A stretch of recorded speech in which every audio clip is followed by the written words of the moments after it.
Hello, hello, bonjour à tous. J'espère que vous allez bien. C'est Claire. Bienvenue dans cette nouvelle vidéo où je partage avec vous comment je fais le héros. Il y a déjà une vidéo, une recette sur la page, mais la particularité ici, c'est que c'est pas avec l'épinard comme je fais habituellement, mais avec les feuilles de water leaf que j'ai simplement fait pousser sur mon balcon. Restez simplement jusqu'à la fin pour ne rien louper. Il y a quelques mois, j'ai reçu le water leaf dont j'ai consommé bien évidemment, mais j'ai gardé les tiges que j'ai pu repiquer et c'est ce qui m'a donné ce résultat que vous pouvez voir sur mon balcon ici. J'ai ensuite coupé les feuilles dont j'ai laissé quand même les plus petites qui vont repousser.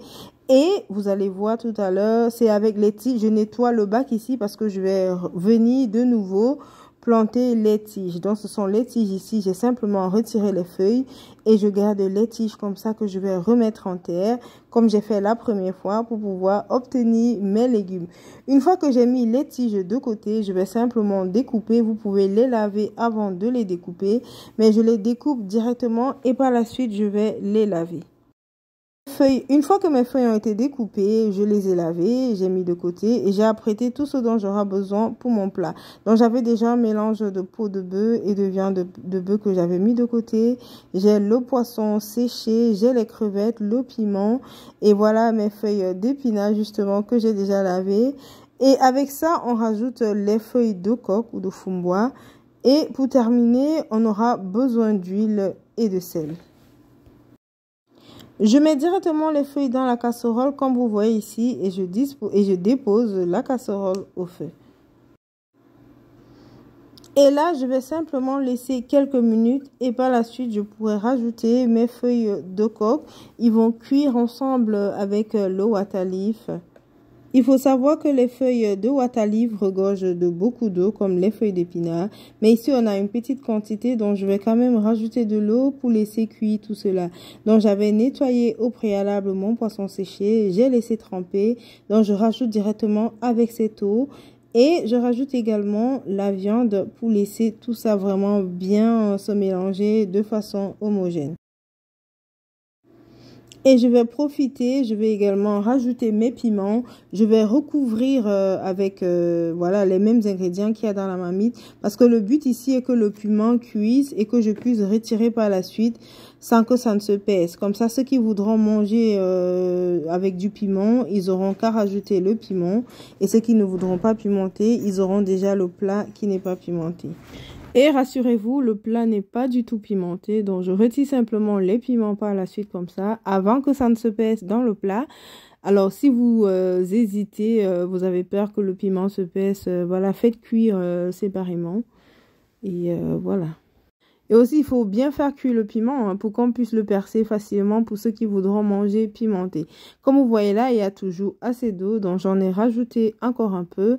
Et ici, j'ai simplement bien mixé mes crevettes séchées que je rajoute directement à la sauce. Je me rassure quand même qu'il y a encore un peu d'eau parce qu'il ne faut pas que ça sèche, il ne faut pas que ça brûle non plus.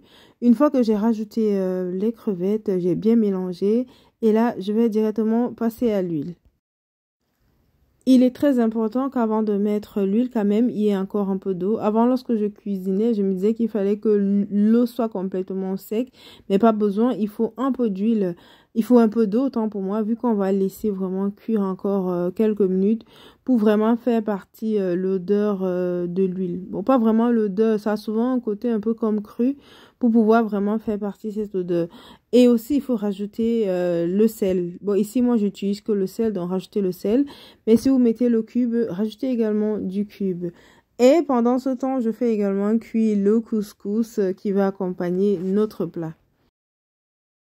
Et voilà, notre sauce est déjà prête. Et comme vous pouvez voir, c'est pas parce que la quantité est petite que ça n'a pas brûlé. C'est parce que je me rassure vraiment que pendant toute la cuisson, qu'il y ait encore de l'eau en permanence, du moins encore un peu d'eau. Et vous pouvez voir, l'eau s'est vraiment bien évaporée ici. On n'a que l'huile qui reste en fond. Ici, je ne saurais pas vous dire exactement combien de temps ça a pris, vu que j'avais déjà la viande qui était prête. Donc, j'ai simplement fait cuire le water leaf et le coq et j'ai rajouté tout le reste comme vous pouvez voir. Et voilà notre plat, on peut le servir. Le couscous, mais tellement bon. Je pense qu'il faudrait que je fasse une vidéo où je vous montre comment je réalise mon watafoufou, on va dire comme ça, avec le placali qu'on retrouve dans les magasins afro. Et voilà, c'est déjà la fin de la vidéo et c'était très bon. Ça n'a rien à voir avec le héros qu'on réalise avec les épinards, vous pouvez me croire. Et voilà, si vous n'êtes pas encore abonné, n'hésitez pas à le faire.